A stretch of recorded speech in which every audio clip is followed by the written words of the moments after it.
C'est une petite fille.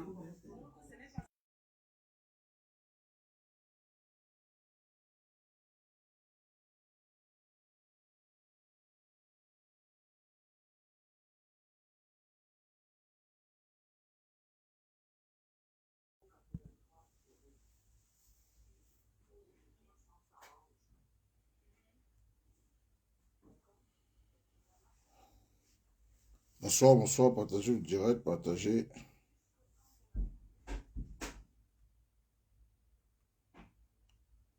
Partagez le direct, partagez, partagez. Bonsoir, bonsoir tout le monde.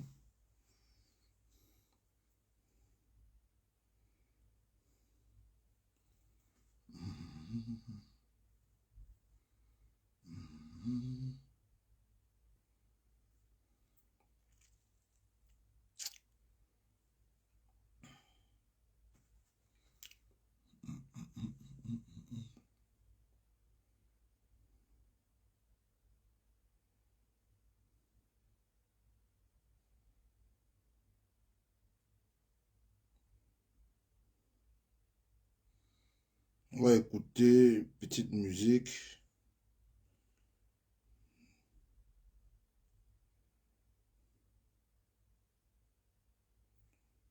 Chicken Jaffa Koli.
Bonsoir chers tous, bonsoir à tous ceux qui sont connectés.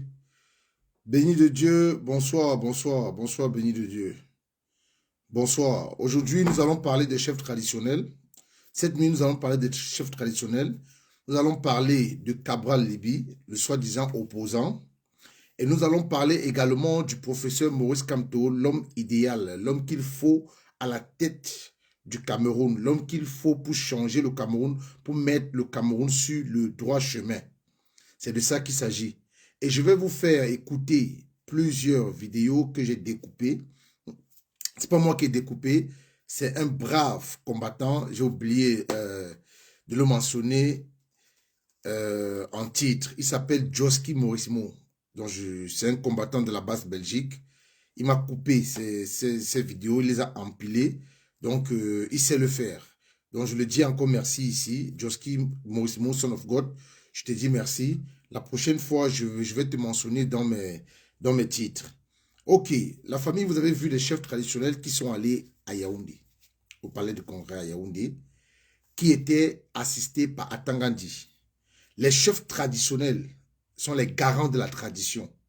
Les chefs traditionnels sont en quelque sorte des personnes morales. Les chefs traditionnels doivent être aux côtés de leur sujet, doivent être aux côtés de leur population. Les chefs traditionnels, ce sont ceux-là qui sont chargés de résoudre les problèmes dans leur village. Il est incompréhensible. Je vais attirer l'attention de tous les jeunes Camerounais, de tous les Camerounais, au Cameroun. Tous les chefs traditionnels qui sont allés donner leur motion de soutien au candidat Paul Biya devient désormais vos adversaires politiques. Parce que si tu es un Camerounais qui veut le changement, si tu es un Camerounais qui a choisi comme candidat un homme politique d'un parti de l'opposition, ça veut dire que désormais, ce chef traditionnel devient ton opposant. Donc tu es opposé à lui, il devient un opposant. Son grade, sa casquette de chef traditionnel, tu prends ça, tu mets par terre. Ça veut dire quoi?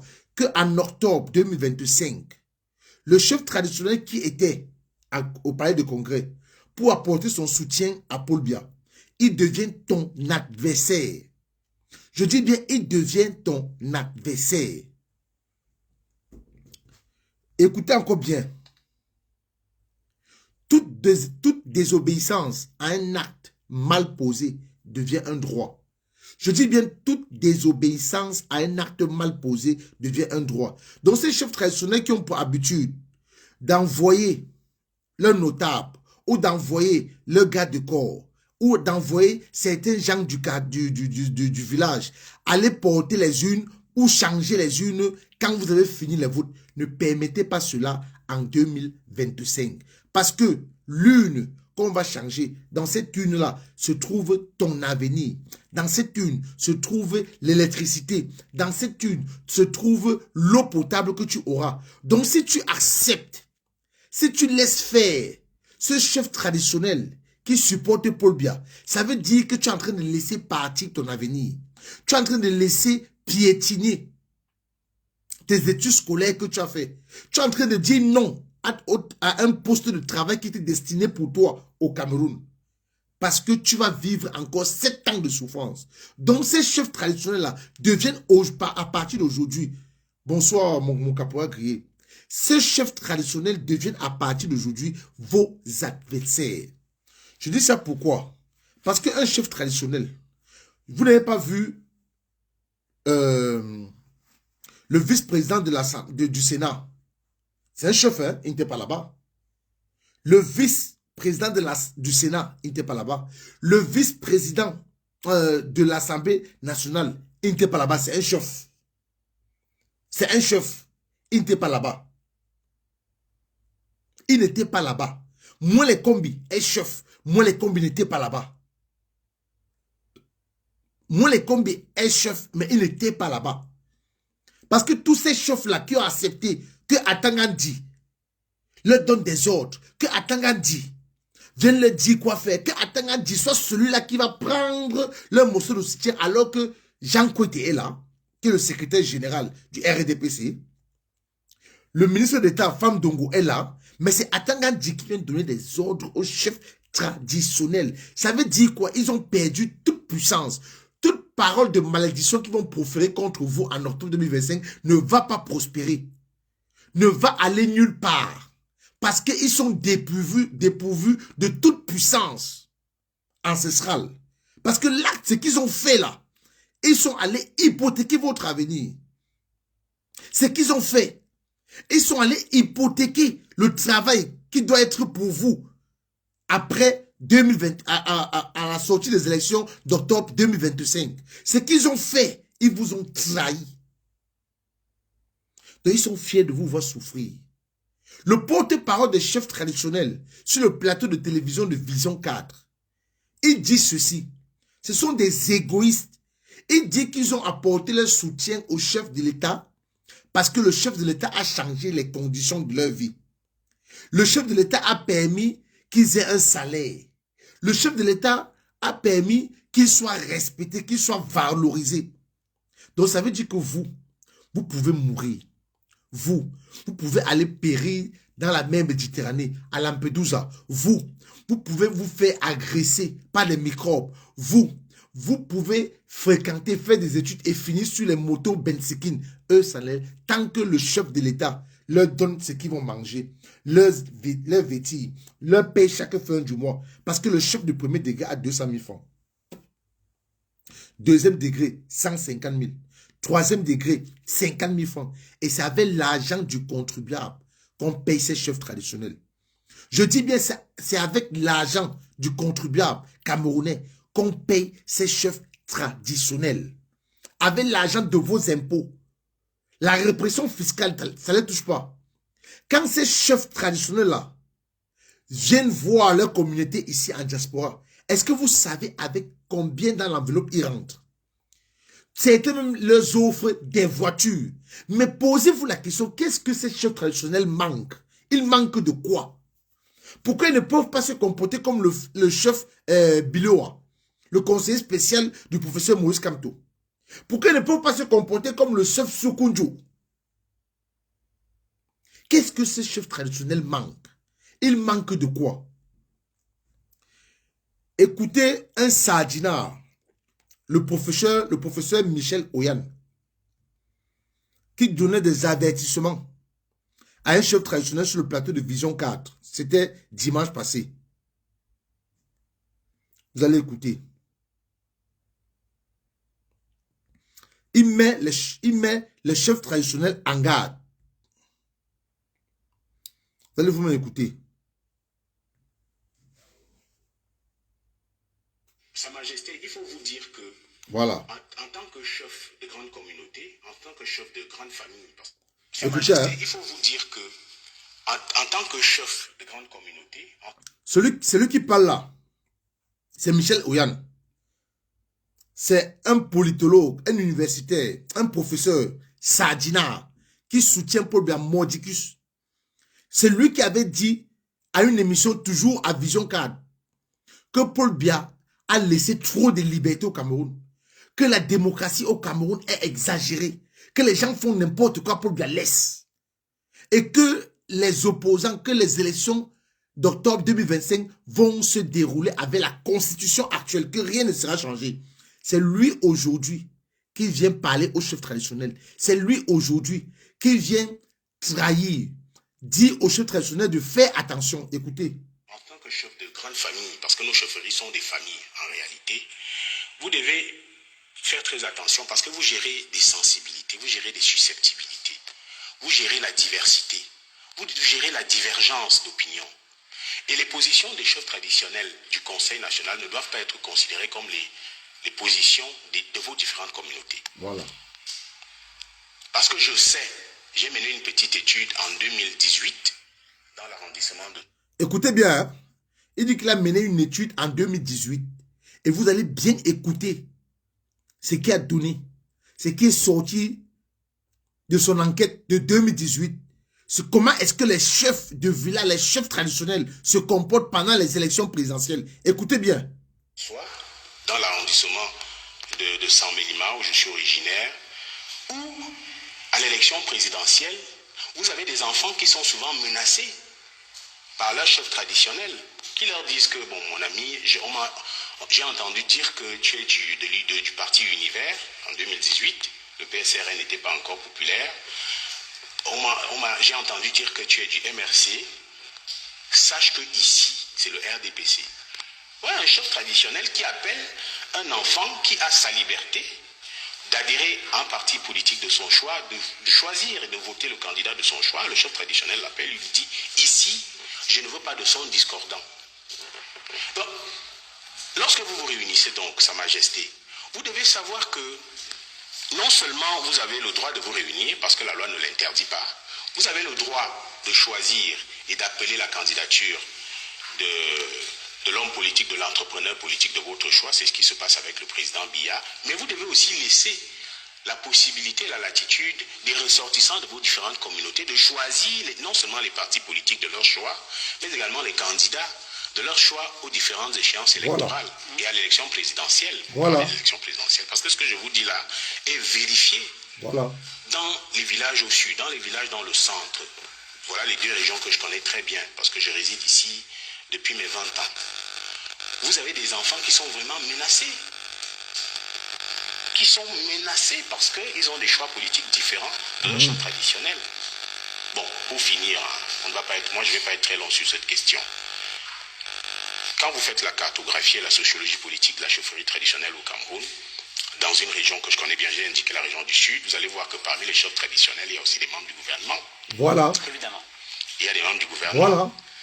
Dans le centre, je crois qu'il y a des membres du gouvernement ou alors assimilés qui sont des chefs traditionnels.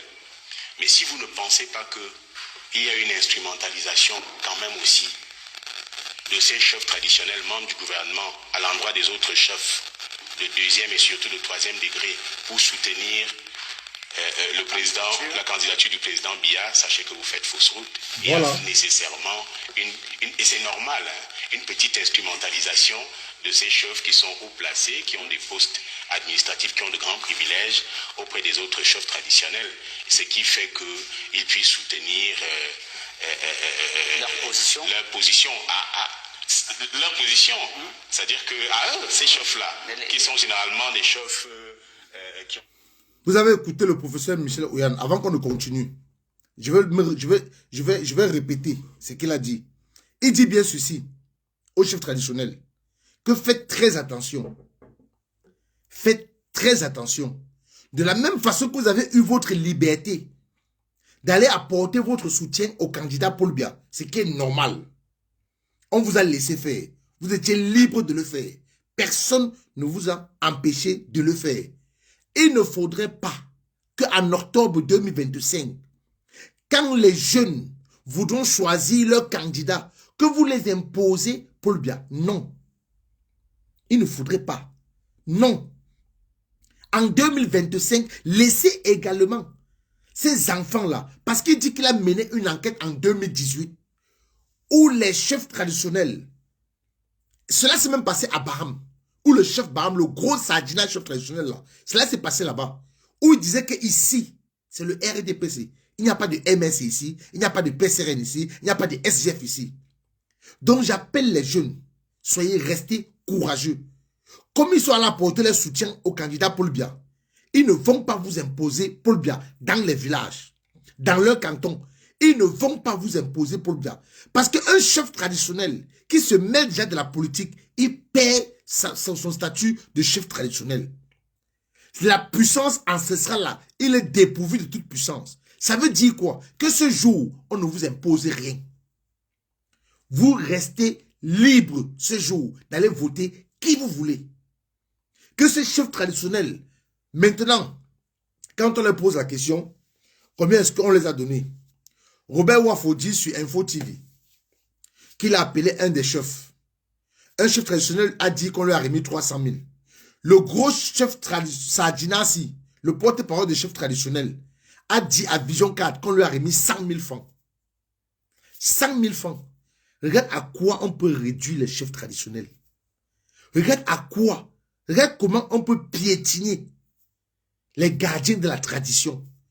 Regarde comment on peut ridiculiser les gardiens de la tradition pour des miettes. Pour des miettes. Donc ça veut dire pour vous, si Paul Biya, même à 115 ans, veut se présenter pour être candidat là, vous allez toujours le soutenir. Vous allez toujours le soutenir.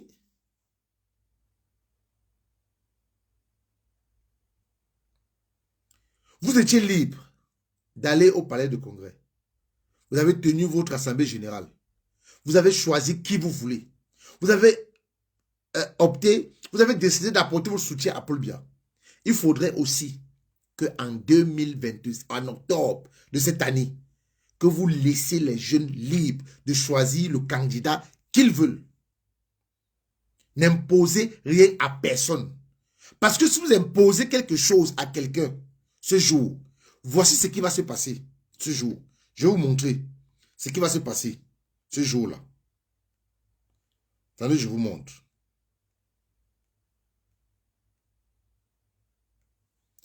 Regardez ça.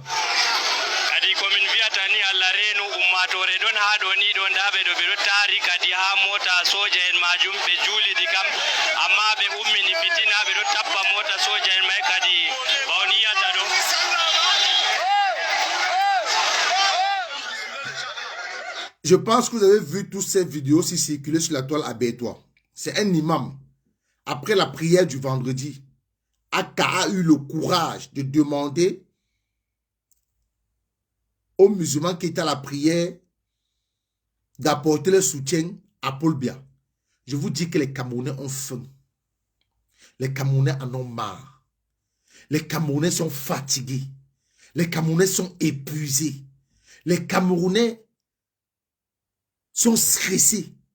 L'angoisse, la colère, les nerfs. Les Camerounais sont... Ils ont un fardeau sur le dos. Et ils ne veulent plus de ce régime en octobre 2025. Parce qu'on ne pouvait voir ces images à l'époque. Quand un imam parlait du RDPC, demandait à ses fidèles, non, votez pour Paul Biya, on ne disait rien. Mais regardez, ils ont failli en découdre avec l'imam. Il a fallu l'intervention de la police. Pour sortir l'imam de la mosquée, il a fallu que la police arrive. Donc ça veut dire, chers chefs traditionnels, vous êtes avertis.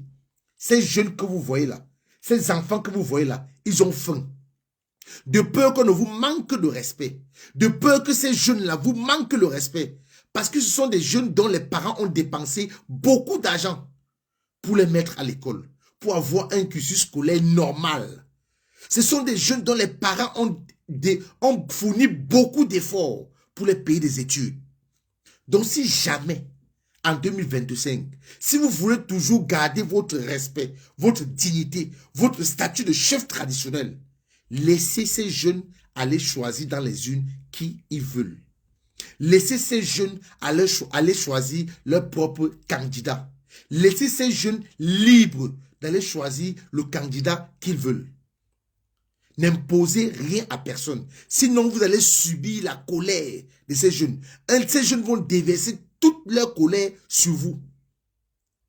Parce qu'ils vont vous traiter comme les adversaires politiques. Vous êtes du côté du RDPC, du Paul Biya. Eux, ils seront du côté d'un candidat du parti de l'opposition qu'ils ont choisi. Et là, vous allez être un obstacle sur leur chemin. Et vous savez comment on dégage des obstacles sur les chemins. Donc, vous avez intérêt. Comment on vous a respecté? Comment on a respecté le choix que vous avez fait? C'est de votre droit.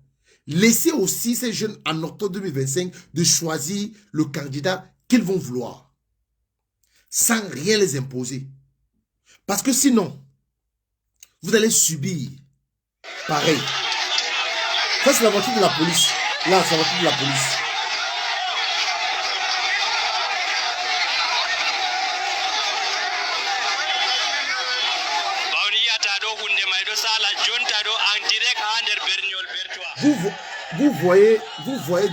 Vous voyez dans un pays où les jeunes n'ont pas de boulot. Les jeunes non seulement n'ont pas de boulot, d'autres qui sont encore sur les bancs d'école n'ont pas l'électricité pour étudier. Même en période d'examen, on coupe la lumière. Comment est-ce que les enfants vont étudier? Les professeurs qui ne sont pas payés. Les enseignants qui ne sont pas payés. Les professeurs d'université qui sont payés à hauteur de 533 000. Le ministre de la Jeunesse et de l'Éducation civique, sur le plateau de Info TV, ce matin, Bleury Nyemeglu pose la question à savoir, avec tout ce que vous avez dit, comment vous pouvez comprendre qu'on trouve encore en 2025 des jeunes Camerounais qui sont détenteurs d'un doctorat, certaines des licences, mais qui font du moto-taxi, qui sont versés en train de faire du moto-taxi. Écoutez la réponse du ministre de la Jeunesse et de l'Éducation civique.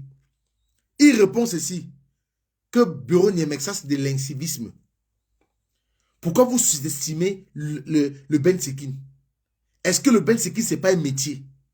Pourquoi vous faites croire aux jeunes, qu'après les études, tout ce qu'ils peuvent faire, c'est de se retrouver dans un bureau? Donc ça veut dire que pour eux, la place du jeune, c'est sur le Ben Sekin. La place du jeune, c'est conduire, c'est être conducteur de moto-taxi. La place du jeune, des jeunes au Cameroun, ce n'est pas dans les bureaux, ce n'est pas dans l'administration. L'administration, c'est pour eux les vieux. Les bureaux, c'est pour eux les vieux. Et vous, les jeunes, ils vous réservent le travail de moto-taximan. C'est la réponse d'un ministre d'un gouvernement, le gouvernement et le régime de Paul Biya. Il dit que le Ben Sekin, c'est un métier.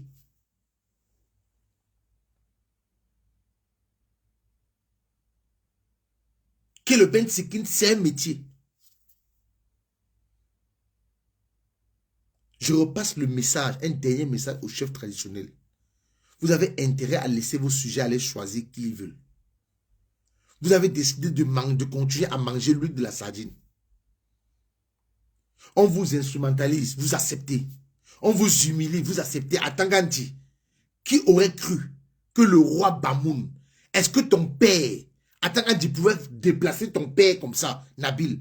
Est-ce que à Tangandi pouvait déplacer Momon Joya pour venir s'asseoir derrière lui? Et qu'à Tangandi dise qu'il va prendre sa motion de soutien pour aller remettre à Paul Biya? Tangandi ne pouvait même pas inviter ton père parce que ton père était respecté. Tu souilles le royaume Bamoun. Je dis, tu souilles le royaume Bamoun. Tu as déshonoré ton père. Tu n'as pas respecté la crédibilité, le charisme que ton père avait, Nabil. Tu as souillé le royaume. Je vais maintenant parler de Cabral Libye, qui ne fait que invectiver le professeur Maurice Kamto, qui ne fait que jeter les pieds au professeur Maurice Kamto. Cabral Libye, tu es celui-là. Attends, avant d'aller sur Cabral Libye, poursuivons avec la vidéo de Michel Oyan. Vous allez écouter les choses.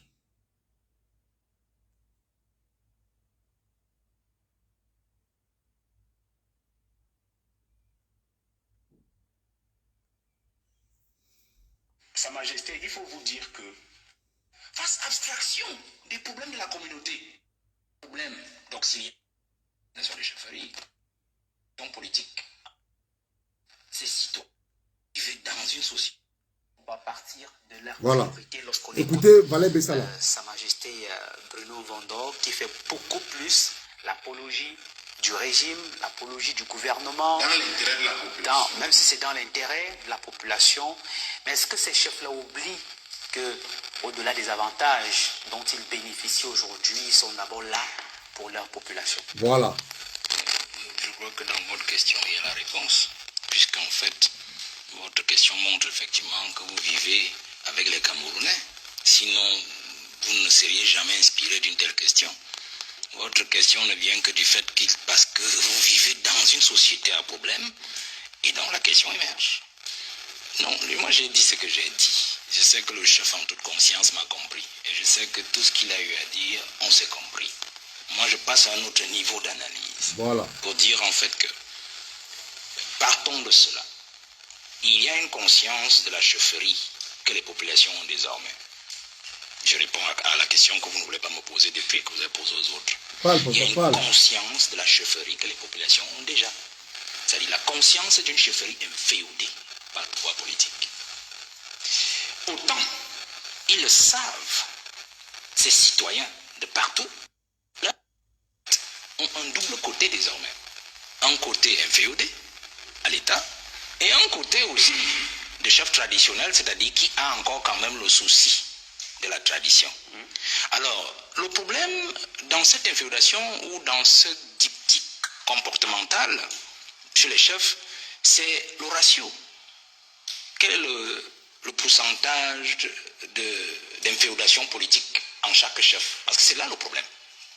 Vous savez, il est normal qu'un chef collabore avec le pouvoir politique et administratif. Voilà. Pour le bien des populations, ça c'est normal. Mais le problème c'est la compromission. C'est-à-dire aller au-delà de la collaboration pour devenir un collaborateur et un compromis de l'administration. Moi, j'ai rien contre les articles 17, 18 et 19 de la loi de 77 portant organisation des chefferies. C'est-à-dire qu'il dit clairement que le chef est un auxiliaire de l'administration. Parce qu'en fait, quand on dit le chef est un auxiliaire de l'administration, c'est dans le sens de l'assomption des fonctions sociales de l'État. C'est-à-dire que le chef est le relais auprès de l'État ou des pouvoirs publics des problèmes des populations. Tout comme il est aussi le relais auprès des populations des solutions proposées par l'État ou les pouvoirs publics aux populations. Donc il n'y a pas un problème d'auxiliarat. Vous comprenez? Il n'y a pas un problème. Le problème, c'est le dévoiement de l'auxiliarat. C'est-à-dire que l'auxiliaire devient en fait un inféodé au service de l'administration, au service du politique, contre les intérêts des populations. C'est là que le problème intervient. Voilà. Vous comprenez? Voilà. Donc que le chef fasse abstraction des problèmes de la communauté et dise que tout va bien. Alors que tout ne va pas. Et que tant que Alors que rien ne va. Que Biya est bien, que Biya est blanc, alors c'est qu'il est bien et qu'il est blanc. Alors que rien ne va. Alors que vous avez cité les problèmes aujourd'hui. Voilà le chef qui est dans le sud. La route Bolova à comme de Kribi. Voilà une route qui traîne depuis plus d'une dizaine d'années. Chez vous dans le sud. Monsieur Oyan, professeur Oyan. Ben alors, est-ce que moi j'ai pas entendu la voix d'un chef? Voilà. Dans cette affaire de route qui traîne. Je n'ai pas entendu la voix d'un chef. Au contraire, j'ai entendu un ministre plutôt dire que lui, il avait décidé de concéder le marché à une entreprise. Mais les chefs traditionnels et les élites du Sud sont venus le voir pour lui dire donne plutôt à cette entreprise que nous avons choisi. Au fond, quand il mène l'enquête, il se rend compte que les gars s'étaient entendus avec l'entreprise pour surfacturer le kilomètre de route. Putain. Et donc, lui ne pouvait pas entrer dans un projet aussi foireux. Vous comprenez que les chefs ont même fini par dépasser le pouvoir politique dans les comportements subjectivement néfastes que nous réprouvons au quotidien. C'est-à-dire que nous voulons chasser les corrompus, les criminels économiques, ainsi de suite. Les chefs sont maintenant ceux qui encouragent le pouvoir politique à voler. Je vous prends cet épisode. Il faut lire. C'est là. Vous comprenez? C'est là le problème. Mais je dis, la population sait qui sont ces chefs. Vous comprenez? Et le chef de l'ère Fambeti n'est pas comme le chef de l'ère soudano-sahélienne. N'est pas comme le chef de Grassfield. Parce que la population sait où il y a encore la dignité dans ces 3 heures, restons sur ces 3 heures. C'est où il y a encore la dignité. J'insiste sur le mot dignité. La population sait dans quelle ère le chef est encore respectable. Je n'ai pas dit respecté. Je n'ai pas un instrument de mesure. Est encore respectable. Vous comprenez? Donc, partant de cela, j'entre dans votre question directement. Ils savent qu'en fait, les chefferies n'impactent en rien et ne vont aucunement impacter sur le changement que le peuple veut. Voilà. Parce qu'en fait, le chef sait que ce sont désormais des affidés du pouvoir politique qui travaillent pour le pouvoir politique. Beaucoup travaillent pour leur ventre, ce n'est pas le cas du chef ici sur notre plateau. Non, c'est son cas. C'est son cas lui-même, c'est un Ils sont dans la logique de prendre leur destin en main, en dehors de leur chef. On a vu pendant l'élection présidentielle, et quelque part à l'ouest, où un individu allait passer une claque à son chef. Voilà. Carrément parce que le chef lui disait, il faut vous ranger derrière le pouvoir en place. Bon, on connaît les suites mystiques après, de toutes les façons, mais l'élément est là. Vous connaissez aussi l'épisode de Biloifa. L'épisode de Biloifa, le chef de Messa là. Oui, le chef de Messa. Oui, parce qu'il a pris sur lui de dire je milite pour le changement. Voilà un vrai chef. Biloifa dit merci. Voilà un vrai chef. Le Minat, justement, qui allait leur faire signer une motion de soutien au président de la République, a dit je vous demande de votre chefferie. Biloifa lui a dit la chefferie ne vient pas de l'État ni du politique. Je suis chef traditionnel de par la culture, de par mes ancêtres. Il est toujours chef jusqu'à aujourd'hui. Vous comprenez? C'est donc dit pour dire que nos chefs manquent de sursaut d'orgueil. Il manque de sursaut d'orgueil. Moi, je suis content de la phrase que Sa Majesté a utilisée tout à l'heure pour dire notre argent, c'est-à-dire l'argent des chefs, est dans les poches de leurs sujets. Si votre argent est dans les poches de vos sujets, qu'allez-vous encore chercher à côté du pouvoir de Yaoundé? Merci. Restez avec vos sujets. Travaillez vos chefferies. Travaillez au bonheur de votre chefferie. C'est même en vous rebellant en permanence contre le pouvoir en place sur ce qui ne fait pas bien que vous allez bousculer les lignes. Voilà. Parce que quand les chefferies jouent le jeu du pouvoir en place, le pouvoir dort sur ses lauriers. Quand les chefferies, les chefs acceptent les pourboires du pouvoir en place, ils finissent par jouer le jeu et mettre leur peuple en esclavage. C'est ça aujourd'hui qui fonctionne. Regardez dans les villages. Moi j'ai vu quand on distribuait les seaux maçons. Il y a l'épisode du chef, c'était chez vous dans le sud. Où le chef a dit, vous me donnez 3 seaux, je ne sais pas combien de seaux, 3 seaux et du savon. Ma population c'est tant de personnes. Qui va se laver dans ce seau? Je n'en ai pas besoin. Voilà un chef. Dieu seul sait ce qui lui est arrivé après. Je ne sais pas si il est toujours chef aujourd'hui. Je n'ai pas cherché, merci beaucoup majesté. Vous voyez? Mais on a vu des volets de bois vert du prophète immédiatement. Voilà. Et puis l'administration des correspondances et des correspondances n'en peut plus finir. Vous comprenez? Mais cet épisode est resté dans l'histoire. Parce que c'est ce qu'on attend de la chefferie. C'est ce qu'on attend des chefs. Donc moi je voudrais dire à sa majesté, moi j'apprécie beaucoup votre franc-parler. La main que vous avez levée effectivement sur cet argent-là. J'espère que, comme vous avez dévoilé le montant que vous avez reçu aujourd'hui, vous n'avez pas créé de problème à beaucoup qui étaient chargés simplement peut-être de vous acheminer ce qu'il vous aurait fallu comme subside pour vous permettre de travailler. J'apprécie beaucoup votre franc-parler et votre sagesse. Mais je vais dire pour sortir que M. Bruno Bidjan, la chefferie est un problème au Cameroun, un problème sérieux. Et il faudrait qu'au prochain Reich, moi je l'appelle le Reich, que l'on ramène la chefferie justement à la tradition. Qu'elle fonctionne comme elle doit fonctionner, c'est-à-dire une collaboration traditionnelle et spirituelle du pouvoir temporel. Un peu comme l'Église est une collaboration spirituelle du pouvoir temporel. C'est ce jeu d'équilibre-là, ce jeu d'opposition qui fera justement que le peuple puisse toujours tirer du vrai et avoir la vérité de son développement et de son bonheur dans la société. Sinon, nous n'y arriverons pas. De deux, c'est que les chefs comprennent une chose. Ils ne sont pas chefs du fait du pouvoir politique. L'homologation n'est qu'un papier. Voilà. Je l'ai dit quand j'étais au commandement, parce qu'il y avait des chefs qui venaient pleurer dans mon bureau. Monsieur le préfet, je n'ai pas d'homologation, je veux les 50 000. Et on leur disait, on va faire comment? Vous êtes un chef. Et votre chefferie suppose que vos familles sont la première ressource de votre terroir. Vous n'avez pas besoin de ces 50 000, de ces 100 000, de ces 200 000. Je vous prends le cas de l'Amibé, dans le Septentrion. Vous savez que lorsqu'un camion... Valère Bessala, on va arrêter là, parce que tu as bien parlé, tu as beaucoup parlé et très bien parlé. Quand, voilà tous les problèmes qui existent au Cameroun, il y a au total plus de 8000 chefs traditionnels de premier, donc mélangés premier, deuxième et troisième degré. Avec tous les problèmes, tous les mots qui minent la société camerounaise. Est-ce que vous avez déjà entendu un chef parler? Est-ce que vous avez déjà vu une vidéo où les chefs se réunissent pour dire non, il faut qu'on s'indigne concernant la souffrance de nos sujets? Il faut qu'on s'indigne concernant les routes qu'il n'y a pas au Cameroun, les routes qui tuent, les routes dégradées qui tuent nos sujets. Il faut qu'on s'indigne concernant les coupures de lumière intempestives au Cameroun. Il faut qu'on s'indigne concernant les kidnappings qui sévissent au Cameroun. Il faut qu'on s'indigne concernant les microbes qui sont au Cameroun. Il faut qu'on s'indigne concernant ces jeunes qui ne trouvent pas du boulot. Il faut qu'on s'indigne concernant. Est-ce que vous avez déjà entendu ou est-ce que vous avez déjà vu circuler une vidéo où les chefs traditionnels se réunissent pour la cause de leur sujet? Jamais.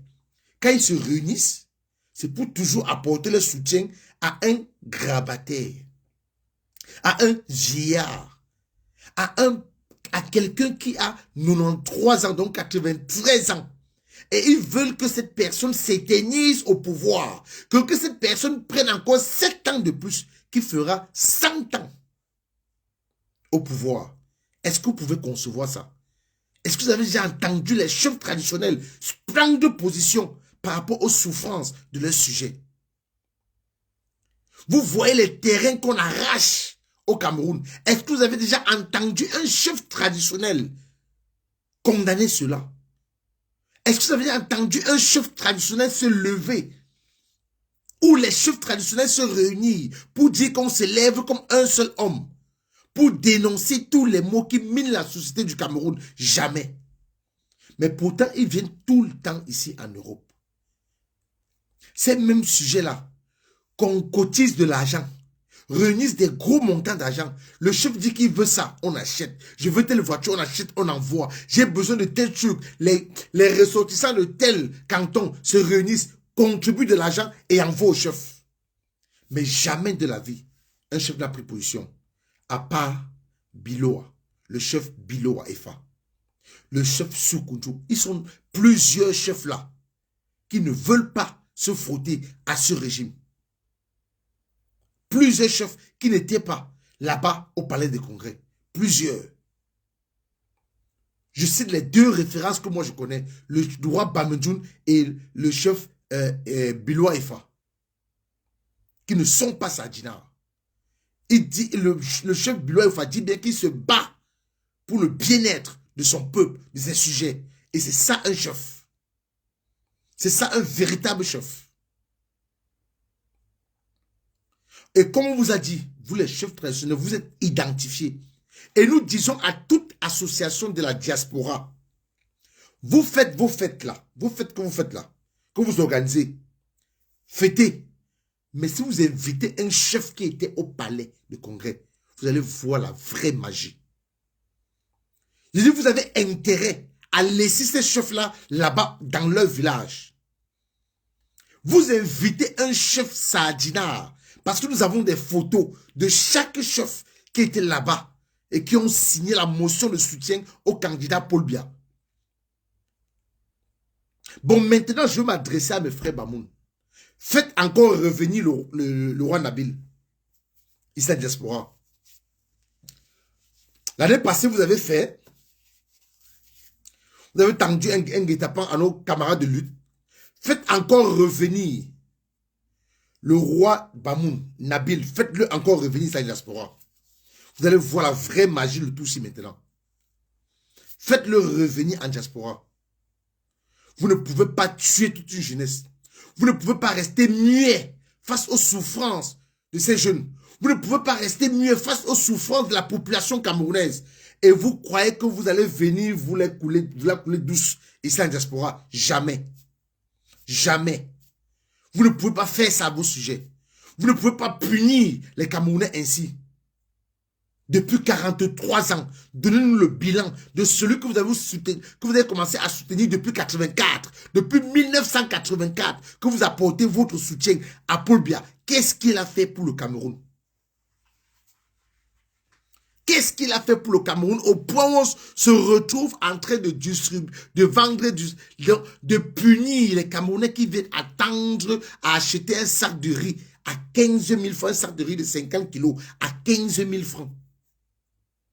Les gens viennent dormir à la Belle Étoile. Les gens sortent chez eux à 4 heures, 5 heures pour faire la queue. Et ce sac de riz, si je vous dis, vous êtes au courant du bateau de sac de riz qu'on avait dit, c'est le sac de riz avarie, qu'on a saisi au port autonome de Douala. Vous êtes au courant? Je vous dis la vérité aujourd'hui. Ce gouvernement n'a jamais jeté ces sacs de riz-là.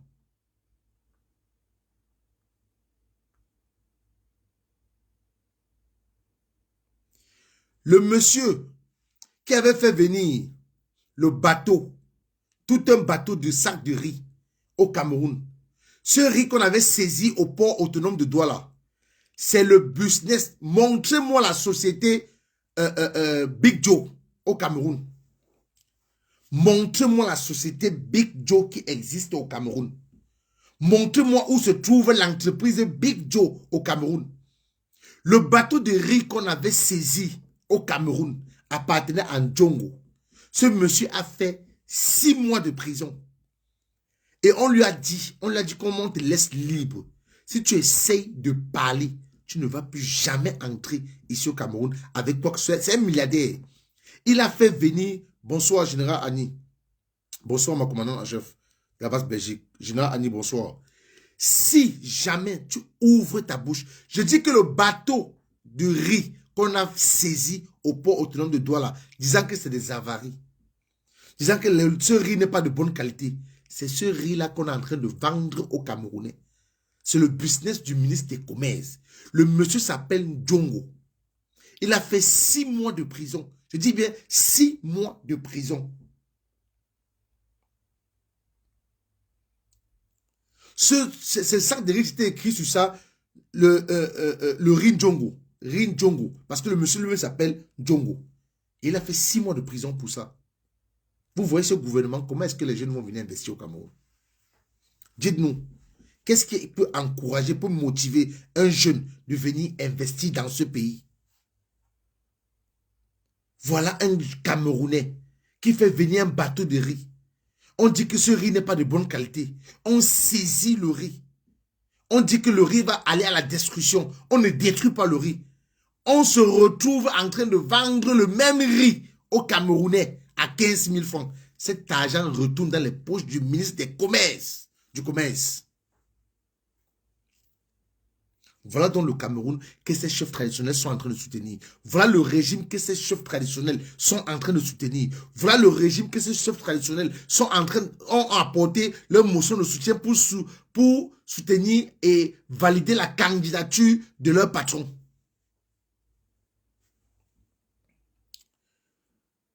Avançons.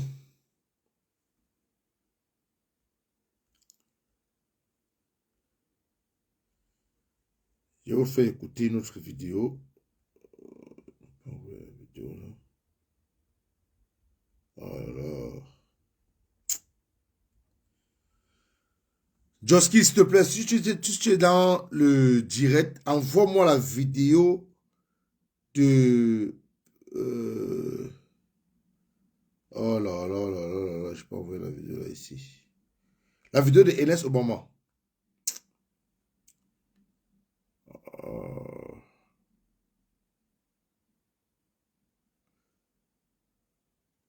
Bref.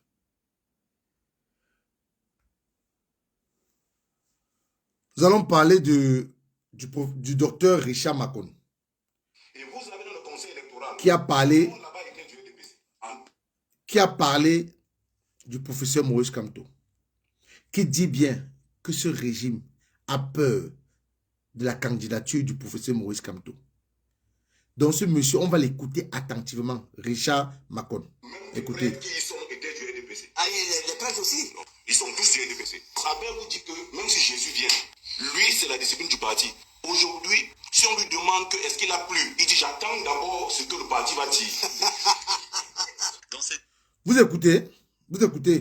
Si on demande à un membre du RDPC que est-ce qu'il a plu aujourd'hui, il va dire qu'il attend d'abord ce que Paul Biya va dire pour dire oui ou non s'il a plu. Écoutons. Cette vidéo, le docteur Richard Makoné, fidèle à ses habitudes, analyse avec force et conviction le système électoral actuel du Cameroun. Il s'attaque directement au RDPC, le parti au pouvoir, et dénonce la manière dont le gouvernement met en place des stratégies pour empêcher une véritable compétition politique. Selon lui, le système électoral est biaisé et empêche l'expression libre des partis d'opposition, avec une mention particulière à la candidature du PR Maurice Kamto, principal opposant politique. Le docteur Makon appelle à un toilettage du code électoral, soulignant que tant que cela ne sera pas fait, toute élection sera vouée à la fraude. Ne manquez pas cette analyse percutante du docteur Makon sur l'état de la politique camerounaise. Vous voyez cette structure? On choisit donc 12 individus avec la même structure mentale et on les envoie à l'ECAM. Et on dit que ces individus vont un jour dire que l'opposition a gagné dans quel schéma? C'est le même cas pour ce qui est du professeur Kamto. C'est un candidat qui fait peur, sérieusement. L'analyse que vous formulez pour parler de la toute-puissance du RDPC, qui est implantée même dans les jupons des gens et dans les villages, le président de la République avait refusé que ce soit le bail du parti qui soit utilisé comme support de campagne, parce qu'il démontrait bien à l'époque que c'est un parti qui a réussi à avoir le plus grand nombre de bandits dans les géoles, et il n'était pas lui-même fier de sa formation politique. Nous, on a été socialisés dans une école qui nous parlait d'une identité nationale. C'est ce régime qui nous a rappelé qu'on pouvait nous chasser du Mfundi parce qu'on était Bamileke Obassa. Mais avant ça, moi, je ne le savais pas. J'ai grandi avec des camarades. C'est arrivé à la fac que je me suis rendu compte que mon identité pouvait poser problème. Si Maurice Kamto, Cabral Liby n'étaient pas des candidats extrêmement redoutables et dangereux. Lors du gouvernement, les auraient même incité en donnant même de l'argent. Que non, venez être candidat parce que de toutes les façons, le système actuel a toujours choisi des opposants qui voulaient battre l'élection présidentielle. C'est toujours marché comme ça. Ils s'asseyent, ils disent bon, on va humilier qui au cours de la prochaine élection présidentielle. Ils décidaient même des statistiques. Bon, on va le battre, on lui donne même 3%. Parce que personne ne peut dire si aujourd'hui, quand tu es candidat, quelle sera la réaction de l'électorat demain. Et donc, autant que possible, on va éliminer ceux qui peuvent être des candidats dangereux. Il n'y a pas de possibilité en l'état actuel des choses d'avoir une élection crédible au Cameroun. C'est impossible. La loi sur les élections au Cameroun est une loi qui est contestée totalement. Donc, la règle électorale, la loi électorale est mauvaise. C'est une question de volonté politique, on ne veut pas modifier la règle électorale. Le pouvoir ne peut pas, dans aucun pays démocratique, discuter des réglementations électorales sans discuter avec les partis politiques qui contrôlent l'expression du suffrage. Il faut aujourd'hui créer un système juridique dans lequel les citoyens se reconnaissent. Si les candidats de l'opposition, les partis politiques vont vivre l'espace politique, disent qu'ils ne se reconnaissent pas dans la règle, vous dites que la règle doit aller à l'élection de courte prévaille. C'est une conception qui est même ridicule à la limite. Et je dis, si nous disons que nous sommes en face d'un système qui est très fort, très sûr de lui, voilà, baise de sa puissance, dans une élection jouissive de son pouvoir, on devrait quand même, si on est en face d'un pouvoir si fort, voilà, qui n'a peur de rien, voilà, accepter des règles de jeu, parce que tout commence par le choix des règles de jeu. Exact.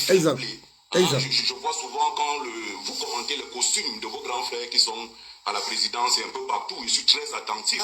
À leurs beaux costumes, ils sont des gens très élégants. Que cette élégance, qui est une élégance physique incontestable, puisse contaminer un peu leur élégance psychologique. Ce qui est clair et ce qui est constant, c'est que la candidature éventuelle du professeur Maurice Kamto fait peur. Voilà. Parce que c'est un leader de poids de l'opposition camerounaise et à l'état actuel de la configuration du jeu politique. Dans l'opposition camerounaise, vous avez deux figures majeures aujourd'hui, de façon incontestable. C'est le leader du PCRN et c'est le leader du MXC. Ce sont les deux figures majeures de l'opposition camerounaise. Et s'il y avait élection aujourd'hui, c'est des candidatures qui font peur à leur gouvernant. Et le professeur Maurice Kamto sait très bien s'il peut être candidat, dans quelles conditions il peut être candidat et comment il doit faire pour être candidat. Maintenant, c'est vous qui êtes spécialiste de ces questions-là, c'est vous qui faites la science politique. Vous savez, il y a plusieurs façons de concourir. On peut concourir sans concourir, en jetant le discrédit sur le jeu et en victoire écrasante sans avoir été candidat. Vous savez, moi je suis pas un donneur de leçons. Je considère déjà que les partis politiques au Cameroun officient dans un environnement extrêmement difficile. Très difficile même, très difficile. Il y a des éléments en soutien à ce que je dis. Lorsque je dis que le régime a peur des candidatures de Kamto et de Cabral, je le dis sur la base d'éléments qui sont probants. C'est le même cas pour ce qui est du professeur Kamto. C'est un candidat qui fait peur, sérieusement. Parce que vous jugez ici, dans une élection présidentielle, de formation politique, alors que c'est une question de candidat. Et vous faites une analyse qui me fait rigoler. Parce que pour ceux qui sont spécialistes des sciences politiques, vous dites que le RDPC, le RDPC, c'est pas une affaire entre le MX et le RDPC. C'est une affaire entre Maurice Kamto et Paul Biya. Une affaire entre Cabral Liby et Paul Biya. Les partis politiques jouent un rôle important, mais lorsque nous allons dans l'urne, nous ne votons pas le RDPC. Nous votons un homme à l'élection présidentielle. Et donc, du coup, l'analyse que vous formulez pour parler de la toute-puissance du RDPC, qui est implantée même dans les jupons des gens et dans les villages, vous faites une analyse qui est totalement éthérée. Elle n'a aucun appui sur le sol parce que nous jugeons des individus qui présentent une offre politique, des projets de société à leurs concitoyens. Et lorsque nous allons dans l'urne, nous n'allons pas dans l'urne pour voter le RDPC.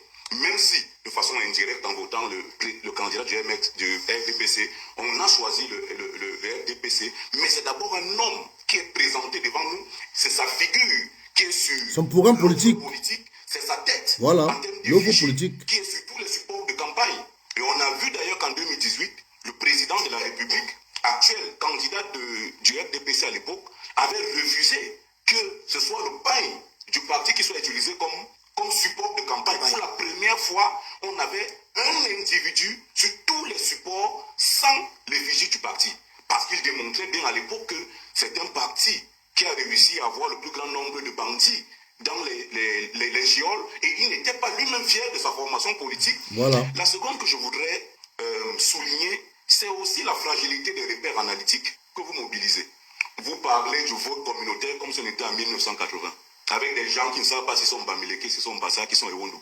Les gens que moi j'enseigne aujourd'hui, qui ont 20 ans là, qui font des masters, vous lui parlez du vote du village, il n'est jamais allé au village. Il est né à Yaoundé, il est né à Douala, il ne connaît pas vos affaires là. Tribalisme.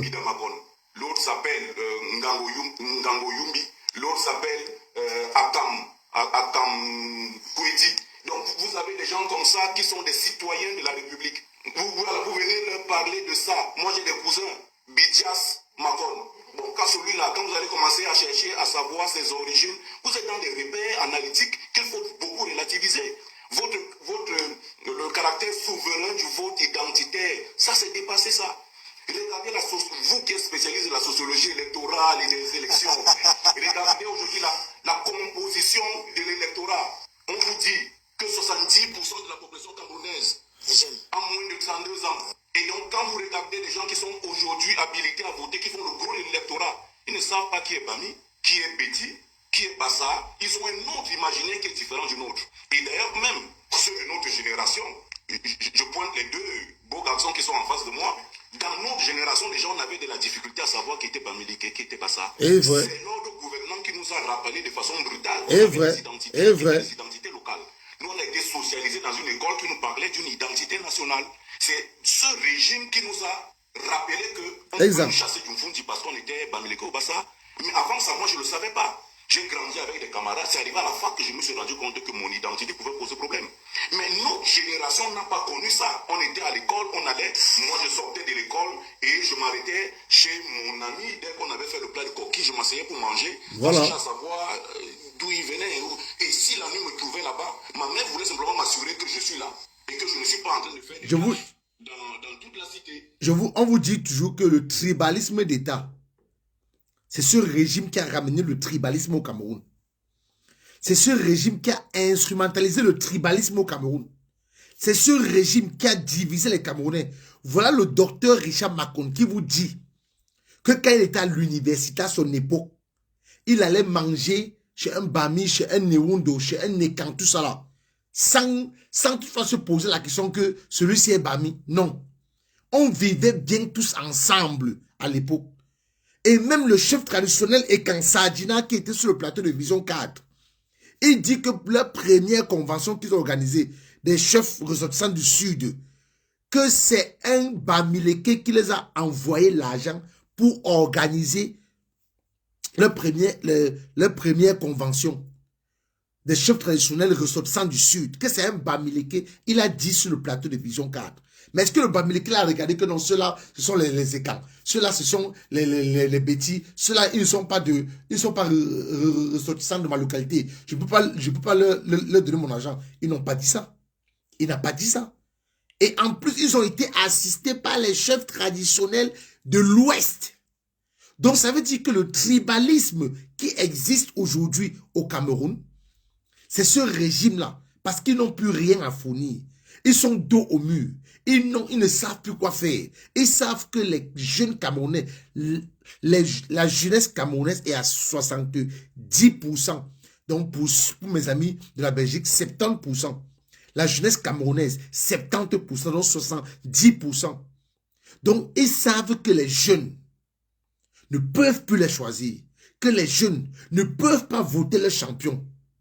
Voilà pourquoi ils ont instrumentalisé le tribalisme pour diviser les Camerounais. On a toujours vécu ensemble.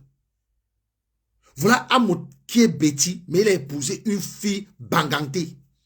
Et ils vivent le parfait amour.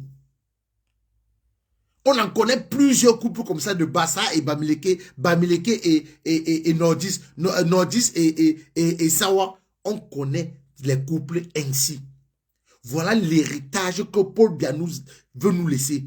Voilà quelqu'un qui a pris la tête du Cameroun par la constitution. Parce que Ahidjo a changé la constitution pour le favoriser à être chef d'État. Il n'est jamais arrivé à la tête de ce pays par les élections. Jamais. On a dû modifier la constitution pour qu'il soit où il est en 82. Plus précisément en le 2 novembre 82. On a modifié la constitution pour qu'il soit où il est aujourd'hui. On l'a remis ce pays était en paix et prospère. Ce pays n'avait pas de troubles. Ce pays n'avait pas de tribalisme. Ce pays vivait bien. Des maisons où on trouvait qu'on pouvait manger 4 fois par jour. Ce monsieur a détruit notre pays. Ce monsieur a envoyé le Cameroun dans l'abîme. Ce monsieur a laissé les séquelles aux Camerounais. Ce monsieur a blessé profondément les Camerounais.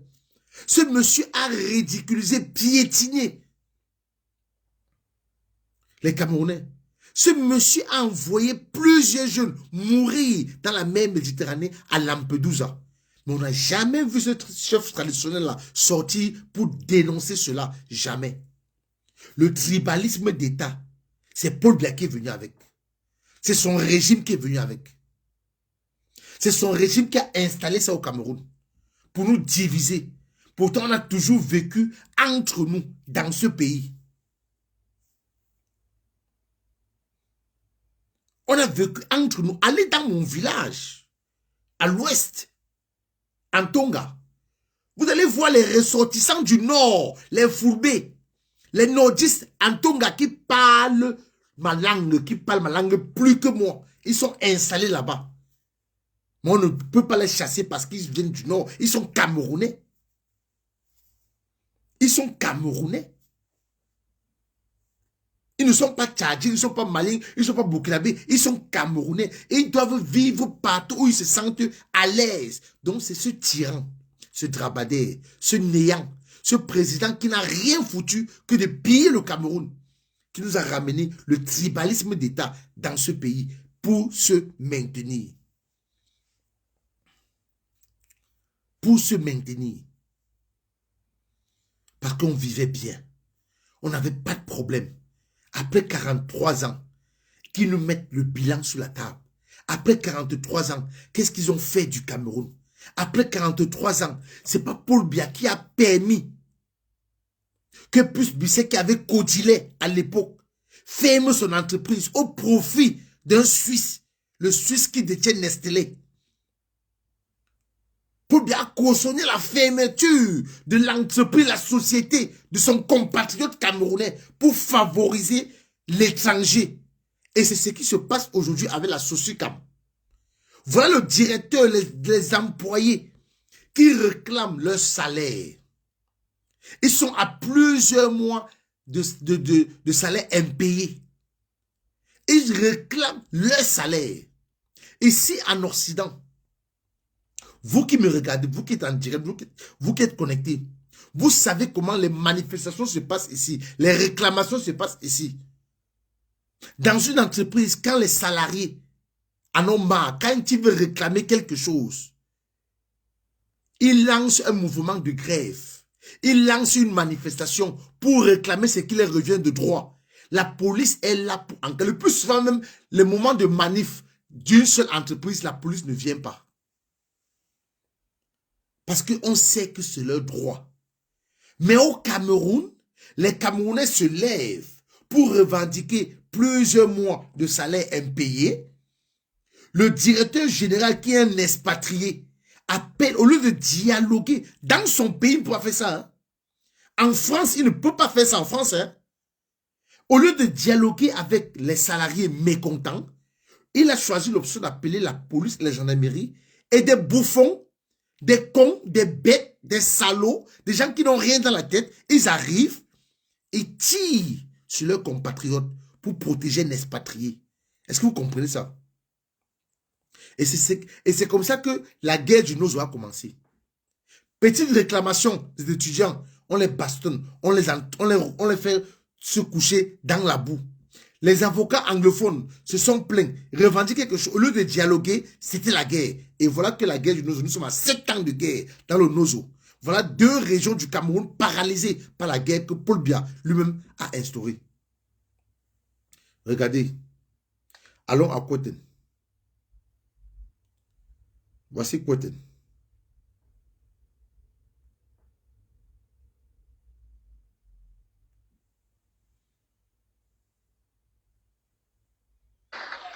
Voilà Pointel. Regardez. Que Biya est bien. Voilà. Vous dites que Biya est bien. Regardez, voilà Pointel.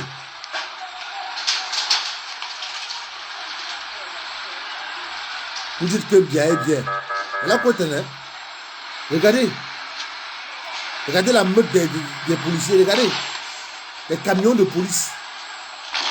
Les voitures de police. Regardez. C'est comme ça que la guerre a commencé dans le Nozo. Hein. Regardez.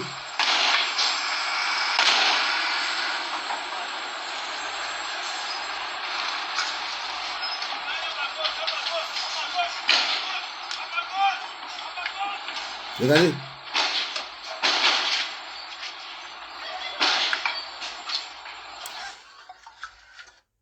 Quand il faut protéger la population contre les microbes, contre les kidnappings, on kidnappe les Camerounais tous les jours que Dieu a créé. Vous vous réveillez un matin, vous partez sur la page de Zumanto, Instagram Zumanto ou Facebook. Une femme a été kidnappée, on demande une rançon. Un homme a été kidnappé, on demande une rançon. Ils sont incapables de combattre ce fléau de kidnapping. Ils sont incapables de protéger les Camerounais qui sont en train de vivre les souffrances, les agressions des microbes. Ils sont incapables d'éradiquer le kidnapping, d'éradiquer les agressions, d'éradiquer les tueries au Cameroun. Ils sont incapables. Mais ils ont plutôt la force d'ouvrir le feu sur leurs citoyens, ceux qui sont censés protéger. Et ces gens sont dans la rue avec la légitimité. Ils sont dans la rue parce qu'ils réclament plusieurs mois de salaire impayés. Au lieu que le Français qui est directeur général de la Socicam dialogue autour d'une table avec ses salariés, il a fait recours à la violence. Et ces bouffons viennent, tout ce qu'ils trouvent à faire, c'est d'ouvrir le feu sur leurs concitoyens. C'est d'ouvrir le feu sur les nobles Camerounais qui gagnent dignement leur argent, qui ne réclament que le salaire. Mais on leur parle d'un fléau des microbes, des kidnappings. Dans tout ça, tout ce qui se passe, on n'a pas vu les chefs traditionnels se réunir et dire non, stop à ce que nous sommes en train de voir là. C'est comme ça que la guerre a commencé dans le Nozo. Aucun chef traditionnel ne s'est encore prononcé jusqu'à présent. Aucun chef traditionnel ne s'est prononcé jusqu'à présent. Et c'est comme ça que la guerre au Nozo avait commencé. Petite manifestation, petite réclamation, bastonnade, fusillade, torture, viol. Et c'est comme ça. Je dis bien, c'est comme ça que la guerre au Nozo a commencé. Nous sommes là à Kwaten. Pas loin de Yaoundé. Nous sommes à Kwaten. Regardez. Hey, toi, Kalangwa Doni, ça c'est le marché. Voilà. Voilà. Je vais vous montrer une autre image de Kwaten. Voilà. Oui, c'est à Cotin. C'est à Cotin. Voilà. Ce sont des manifestants comme ça, là. On tire sur eux comme ça, là. On tire sur les manifestants. Parce que ces peuples-là, ils réclament leurs droits. Ils réclament leurs droits. Ils ont envoyé une milice incorporée au sein de la police. Voilà, qui traumatise, c'est eux qui tirent comme ça à bout portant sur les gens. Il y a des morts. Il y a des morts. C'est à Cotin. C'est dans le département de Oignon. C'est dans la région du centre. Voilà, c'est à Cotin. Voilà, la population manifestait pour réclamer leurs droits, mais on envoie les gens, pour les miliciens pour les réprimer, comme vous voyez là, comme ça. Donc la population, ils ont préféré même brûler même leurs champs même. Ils ont préféré brûler ça, qu'ils réclament leurs droits et on les torture, on les réprime. Vous savez, ce régime est à l'agonie. Ce régime du RDPC. Oui. Le régime RDPC est à l'agonie. Je suis d'accord avec toi, mon frère. Le régime RDPC est à l'agonie. Voilà pourquoi ils utilisent que la violence. Que la violence. Je dis bien que la violence. Le régime RDPC est vraiment à l'agonie. Et tout ce qu'il peut faire maintenant, c'est la violence. La violence. La violence. La violence. Maintenant, pour terminer mon direct, nous allons partir voir, je vous faire écouter. Il y a un journaliste à Gage qui s'appelle Parfait ici, à Info TV. Je vais lui dire aujourd'hui cette nuit. Là, je ne vais pas le bombarder. Je ne vais pas m'attaquer à lui cette nuit. Mais je vais lui dire qu'un journaliste, c'est celui-là qui informe. Un journaliste, c'est celui-là qui doit être neutre. Parce que toi, parfait ici, tu n'es pas neutre. Quand tu donnes la parole à un panéliste qui est contre Kamto, tu le laisses parler, tu le laisses parler pendant 20 minutes. Il lapide Kamto. Quand on t'envoie les messages et que c'est des messages pour insulter le professeur Maurice Kamto, tu lis le message jusqu'à la fin. Tu lis le message jusqu'à la fin.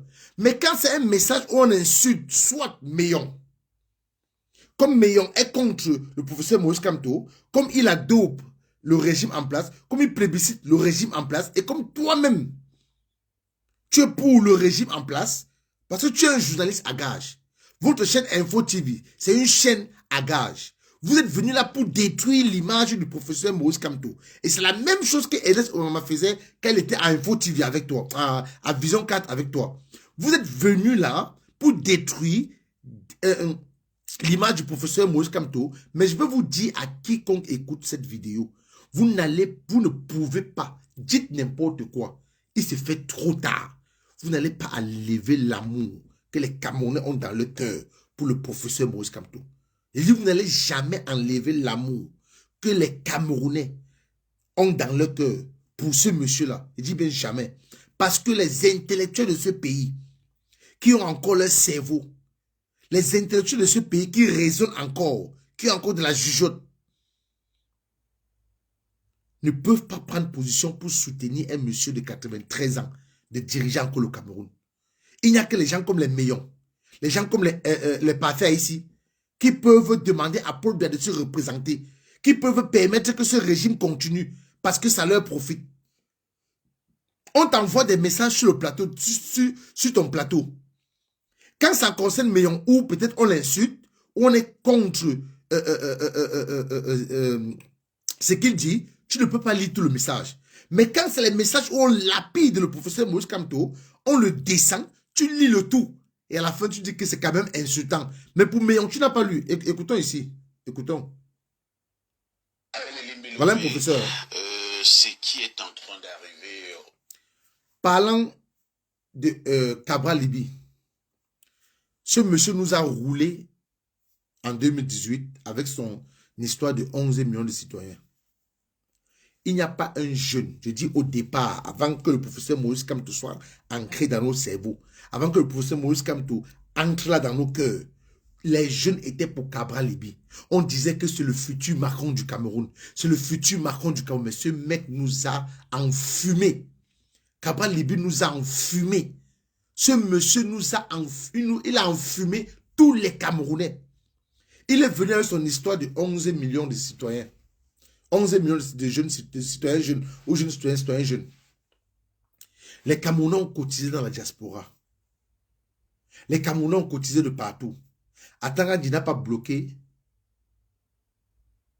les appels à financement pour Cabral Libye. Remarquez bien, Atangandi n'a bloqué aucun compte où on contribuait pour Cabral Libye. Atangandi n'a pas bloqué. Et vous savez pourquoi? Et le PCRN de Papa Kona. Est-ce que vous savez que Papa Kona a travaillé à l'administration territoriale? Au ministère de l'administration territoriale à l'époque. Est-ce que vous savez ça? Est-ce que vous savez que M. Kona a travaillé dans le régime de Paul Biya? Est-ce que vous savez que c'était un deal entre Cabral Libye, Atangandi et Kona?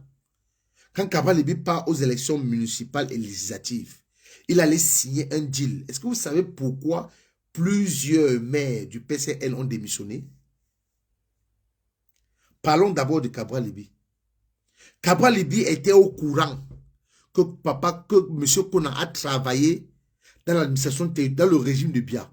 Cabral Libye était au courant que c'est Atangandi qui a recommandé Kona de lui prêter le PCRN pour qu'il aille aux élections municipales et législatives.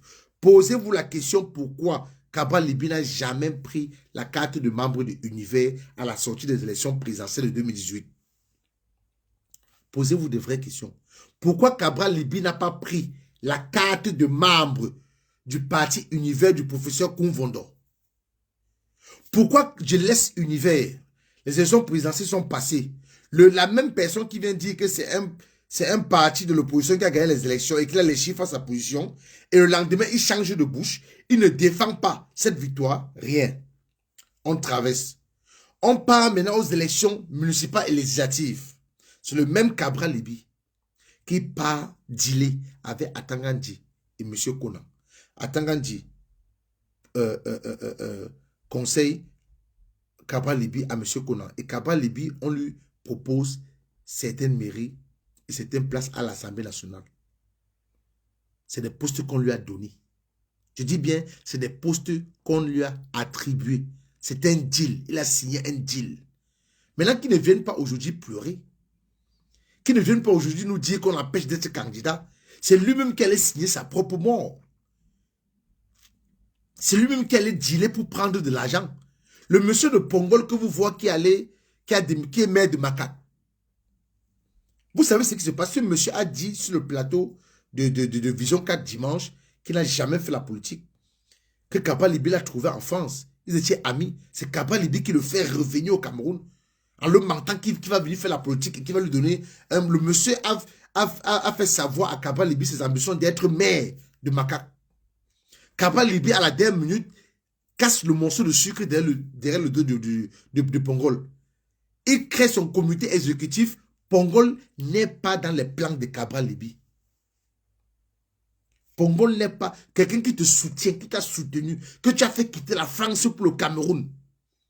Tu crées ton comité exécutif, il n'est pas parmi. C'est comme ça qu'ils sont allés aux élections municipales législatives. Pongol a pris la mairie de Macaque. C'est à la sortie des résultats que Cabral Libi suspend Pongol pour 2 ans. Et après, suspension définitive. C'est comme ça que le monsieur crée son parti. Et quitte le PCRN. Cabral Libi sort des élections municipales et législatives. Il ne prend pas sa carte de membre du PCRN. Donc il veut toujours jongler, manger à gauche, manger à droite. Et c'est ce monsieur qui veut parler du professeur Moïse Kamto. C'est ce monsieur qui dit que le professeur Moïse Kamto a rejoint l'opposition parce qu'il était en difficulté. Mais Cabral Libi, tu sais de qui tu parles même? Tu sais de qui tu parles? Les docteurs Richard Maconte disent que Kamto n'a pas faim. Que le professeur Moïse Kamto n'a pas faim. Et qui fait peur à ce régime. Maître Assira dit à B-News que le professeur Moïse Kamto fait peur au régime de Biya. Toi, tu viens de dire qu'il a rejoint l'opposition parce qu'il était en difficulté.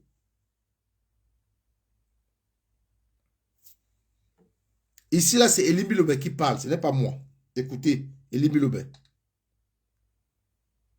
Au sein du PCRN, est-ce que ça n'aura pas pour principale victime Cabral Libi? Est-ce que la candidature éventuelle de Cabral Libi au regard de cette cacophonie au sein de cette formation politique n'est plus que jamais hypothétique? Cabral Libi s'est présenté aux élections en 2018. Sa candidature n'était pas hypothétique. Voilà. Elle ne souffrait de rien. Tout à fait. Il avait un parti qui l'a porté, il sortait de l'université, il ne militait nulle part, il n'était pas président. Un parti politique a décidé de l'investir. Parti Univers. Et c'était conforme à la législation en place, il a été candidat. Si ce scénario ne fonctionne plus, cela veut dire qu'il s'est passé quelque chose. Merci. Merci. J'ai gardé à tous ceux qui nous écoutent, une fois de plus, la parole de Dieu. Oui, nous sommes dimanche.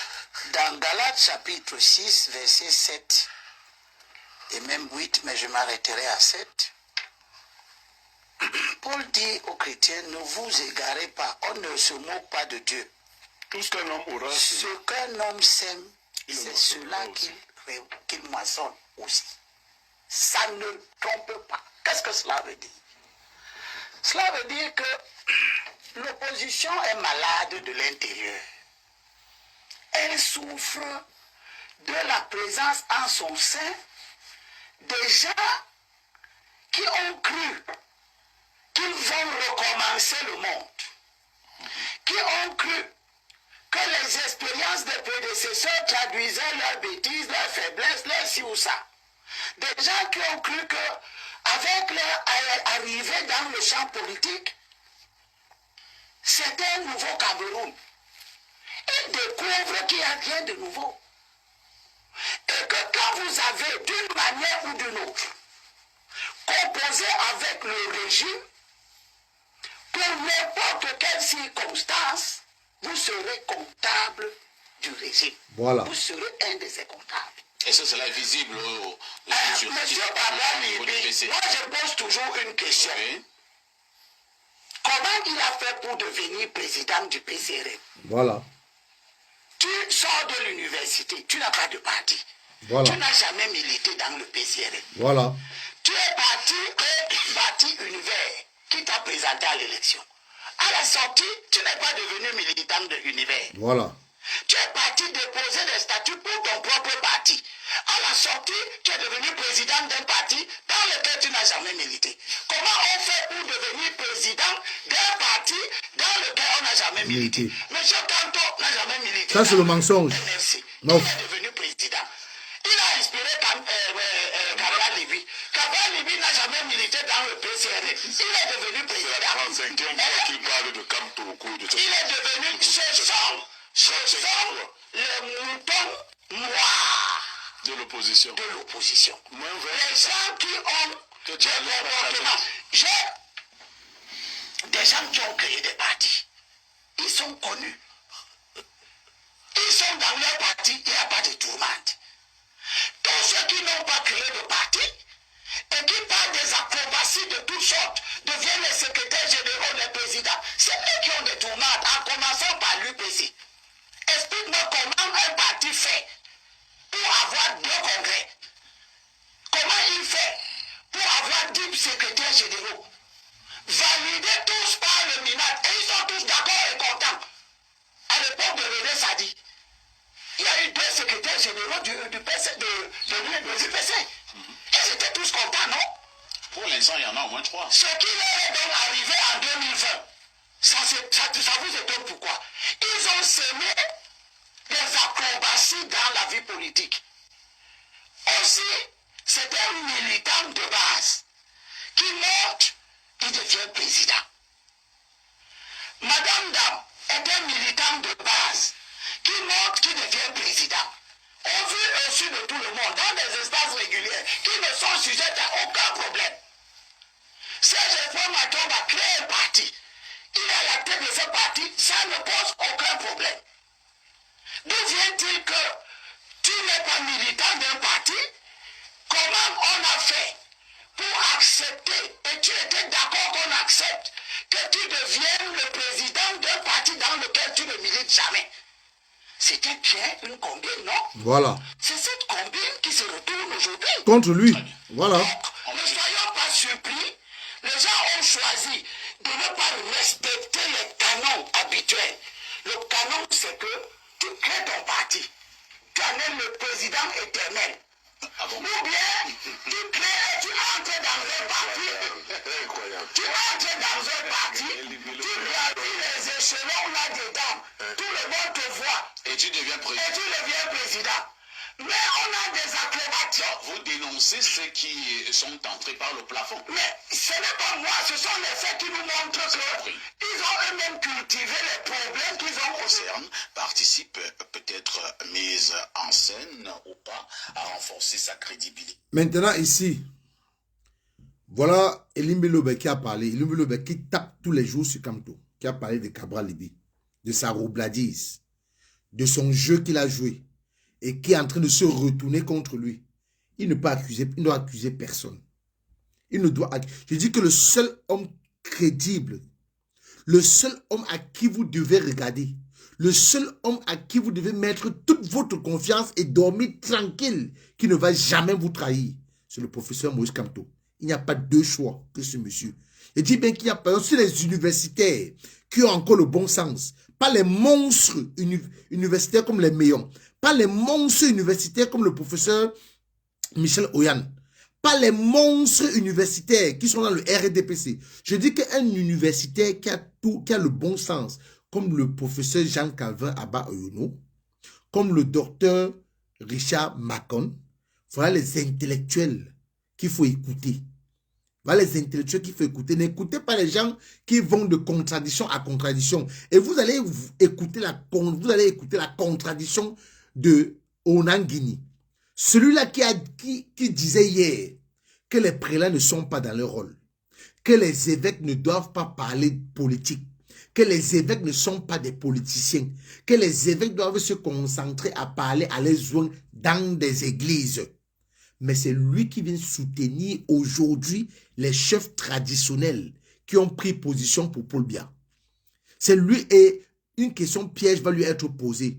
Avant d'aller à Onanguini, le bouffon de Onanguini, le même qui avait dit hier qu'il n'est pas pour un régime qui dure 30 ans au pouvoir et qui vient aujourd'hui soutenir un régime qui a 43 ans au pouvoir pour un poste de vice-recteur. Parfait, ici va lire les messages. Un message d'un internaute où il vient porter critique à Meyon. Il ne va pas lire tout le message. À Mathias Onanguini. Il ne va pas lire tout le message. Hein, parce qu'on insulte Mathias Onanguini. Comme Mathias Onanguini est son politologue le plus pointu, le politologue le plus pointu des 20 dernières années en Afrique, il ne va pas permettre qu'on l'insulte sur son plateau. Mais il va lire le message où on lapide le professeur Moïse Kamto. Écoutez. Face aux questions qu'un certain nombre de potentiels électeurs comme moi se posent quant à ces récents revirements, Monsieur Noir, il faut savoir assumer certaines critiques pour rester ordinaire et réaliste. Les fundraising ont de tout temps été partie prenante des élections dans tous les États du monde. Autant le RDPC a eu le droit de le faire en 2018, idem pour le PCRN, et si on aime bien lorgner vers notre maître, la France, que Meyon doit bien affectionner. Autant il est malsain de reprocher au MRC de le faire. Je plains l'intelligence biaisée à deux vitesses de ce genre d'intellectuels qui, avant de se poser des questions sur survival, aurait dû en finir avec celle des différents éléphants blancs, parmi lesquels, la suite ne fait rien, ne fait pas partie de ce débat. Hein. On prend d'autres préoccupations. Bonjour, monsieur Parfait Aïssi, et à vous en studio. Pour cette première partie, je dis débat. Hein. On prend d'autres éléphants blancs, parmi lesquels, la suite ne fait rien. La suite ne fait pas partie de ces débats. Parce que la suite, la personne, certainement, est en train de dire des vérités sur Mathias Onanguini. Il ne lit pas. Hein. Il ne va pas lire. Je vous dis qu'il y a des journalistes à gage dans ce pays, comme les Bruno Bidjan. Bruno Bidjan, Parfait Aïssi, Paul Désir, voilà des journalistes qui sont là pour détruire l'image du professeur Moïse Kamto. Mais ils le font dans l'eau. Je dis bien qu'ils font ça dans l'eau, dans le néant. Parce que les Camerounais ne comprennent même pas ça. Les oreilles des Camerounais sont fermées à tout ce qu'ils racontent. Les Camerounais ne regardent qu'à un seul homme, le professeur Moïse Kamto. Avec celle cesse de nous passionner par tes nombreux bons castings. Vraiment parfait qu'est-ce qu'il dit? Vraiment parfaite et simpliste analyse de M. Blérou Niamek concernant la levée de fonds.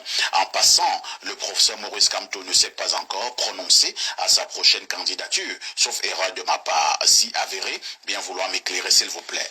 M. Wafo et M. Noir, bien vouloir souffrir d'écouter les autres aussi, mais qu'importe leur dire, leur pensée. Je pense que nous aurions un parfait débat et qui pourra nous enrichir et nous instruire. Nous qui vous écoutons et partout dans le monde. Autre message ce matin, nous prenons rapidement celui-ci.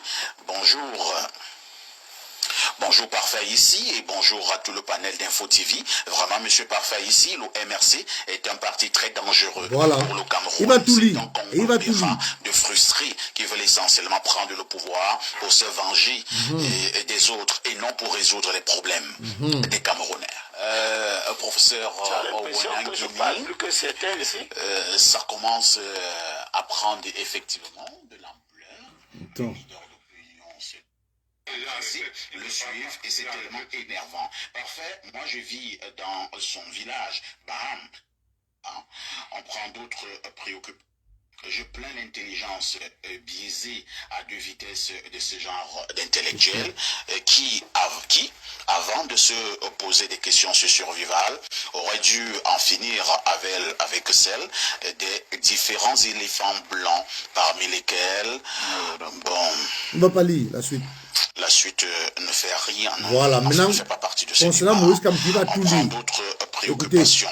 Bonjour, monsieur Parfait Aïssi et à vous en studio. Pour cette première partie, je dis et redis, le MRC ne peut pas faire croire à tout un pays qu'il est honnête. Si je ne me trompe pas, l'État a fait sortir cette semaine les partis aptes pour octobre et le MRC n'y figure pas. Il est vrai qu'un autre parti peut présenter ces messieurs, mais pour cette fois-ci, je ne pense pas. La course est serrée. Parfait ici, monsieur Kamto, c'est un businessman. L'homme prépare sa retraite et les politologues sans principe le suivent et c'est tellement énervant. Parfait, moi je vis dans son village, Baham. Je t'assure Parfait, aucun Bamileke n'est avec lui. C'est pas la première fois qu'il demande de l'argent. De toute façon, il n'y a que les mendiants dans le MRC. C'est quand même insultant. Hein? Voilà. C'est quand même insultant. Il sait que c'est insultant, mais il a tout lu. C'est quand même insultant.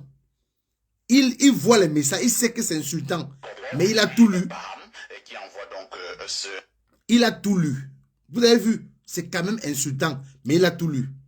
On continue à aimer. On lit peut-être deux ou trois dernières préoccupations. Bonjour au panel et particulièrement à toi, monsieur Parfait Aïssi, et qui ne nous cesse de nous passionner par tes nombreux bons castings. Vraiment parfait et... Qu'est-ce qu'il dit? Vraiment parfaite et simpliste analyse de M. Blérou Niamek concernant la levée de fonds. En passant, le professeur Maurice Kamto ne s'est pas encore prononcé à sa prochaine candidature, sauf erreur de ma part. Si avéré, bien vouloir m'éclairer s'il vous plaît. M. Wafo et M. Noir, bien vouloir souffrir d'écouter les autres aussi, mais qu'importe leur dire, leur pensée. Je pense que nous aurions un parfait débat et qui pourra nous enrichir et nous instruire. Nous qui vous écoutons et partout dans le monde. Autre message ce matin, nous prenons rapidement celui-ci. Bonjour. Bonjour Parfait ici et bonjour à tout le panel d'Info TV. Vraiment, monsieur Parfait ici, le MRC est un parti très dangereux pour le Cameroun. C'est un conglomérat de frustrés qui veulent essentiellement prendre le pouvoir pour se venger des autres et non pour résoudre les problèmes des Camerounais. Professeur ça commence à prendre effectivement de l'ampleur. Les leaders d'opinion se lèvent, les associations se lèvent, les barons des espaces de... Écoutez Mathias Onangini. Se lèvent. Écoutez. Cette semaine, ce sont les chefs traditionnels qui se sont également levés pour demander au président de la République, son Excellence Paul Biya, d'être à nouveau candidat pour cette élection présidentielle. Les chefs traditionnels sont-ils dans leur rôle? Ont-ils le droit de le faire? Et maintenant, sachant qu'ils sont justement détenteurs du pouvoir traditionnel, est-ce que cela peut avoir un important impact? Écoutez l'intellectuel. Je dirais simplement à Malin et Demi. Voilà. Certains ont fait appel à la société civile pour défendre les orientations politiques qui leur plaisent. Maintenant, leurs adversaires ont également fait appel à la société, mais cette fois-là, la société gentiliste, pour défendre les orientations qui leur plaisent. Regarde comment un intellectuel est malhonnête. Regardez comment un intellectuel est malhonnête. Est-ce qu'on a appelé les prélats de se prononcer? Est-ce que quelqu'un a appelé les prélats de se prononcer? Il dit que certains ont appelé la société civile de se prononcer. Est-ce que quelqu'un a interpellé les évêques qu'ils se prononcent contre Biya, contre la candidature de Biya? Est-ce que quelqu'un est allé voir les évêques pour dire que sortez parler contre la candidature de Biya? Ils ont fait de leur propre gré, devant les yeux de tout le monde ici, au vu et au su de tout le monde. Ils l'ont fait volontairement. Personne n'a forcé quelqu'un. Aucun évêque n'a été forcé de dire ce qu'ils ont dit. Mais regardez la malhonnêteté intellectuelle d'un professeur d'université. Je ne sais pas ce qu'il enseigne à ses élèves à l'université. Je ne sais vraiment pas. Ou c'est le mensonge qu'il les enseigne, ou c'est la vérité, je ne sais pas. Il dit que certains ont choisi la société civile pour parler. D'autres sont allés choisir les chefs traditionnels pour parler. On a plutôt choisi les chefs traditionnels et non les prélats. Les prélats se sont prononcés d'eux-mêmes, de leur propre gré. Ils sont sortis d'eux-mêmes. Personne ne les a forcés de dire ce qu'ils disent là. Et ça continue. Un intellectuel malhonnête, menteur. Continuons. En réalité et en vérité, c'est le souverain électeur qui va départager les positions. Et tu vas voir tout simplement. Est-ce qu'ils sont dans leur rôle? Écoutez, c'est le souverain électeur qui va départager les positions. Est-ce qu'ils sont dans leur rôle? Tout simplement. Bleuron Yemek pose la question à Onangini que est-ce que les chefs traditionnels sont dans leur rôle? Écoutez sa réponse. Hein? Est-ce qu'ils sont dans leur rôle? C'est une réponse qui se fait selon la géométrie variable des positions. C'est pas possible. Regarde comment il y a ce mot de nous. C'est ceux qui disent maintenant qu'ils sont dans leur rôle. On dit qu'ils n'étaient pas dans leur rôle. Retour, c'est le boomerang, c'est l'effet boomerang. Est-ce qu'ils sont dans leur rôle? Est-ce qu'ils sont dans leur rôle? C'est en fonction de la géométrie variable des positions politiques. Point. Que ça vous fasse plaisir ou que ça vous fasse Ça, c'est à l'université qu'on parle comme ça. Est-ce qu'ils sont dans leur rôle? Voilà. Bleuron Yemek lui dit que c'est à l'université qu'on parle comme ça. Que c'est à l'université qu'on parle comme ça. Regarde comment il a fait rire les gens sur le plateau. Voilà un universitaire, hein, un intellectuel. Hein. Regardez comment il a fait rire les gens sur le plateau. On lui demande si les chefs... Cette question était une question piège. Parce que c'est le même personnage qui disait hier que les prélats ne sont pas dans leur rôle. Mais aujourd'hui, il vient dire que les chefs traditionnels sont dans leur rôle. C'est le même personnage qui disait hier que non, il n'est pas pour un gouvernement qui dure 30 ans. Mais aujourd'hui, il est en train de soutenir un gouvernement qui a 43 ans. Chers frères camerounais, je vous dis encore et je vous répète, notez ça quelque part.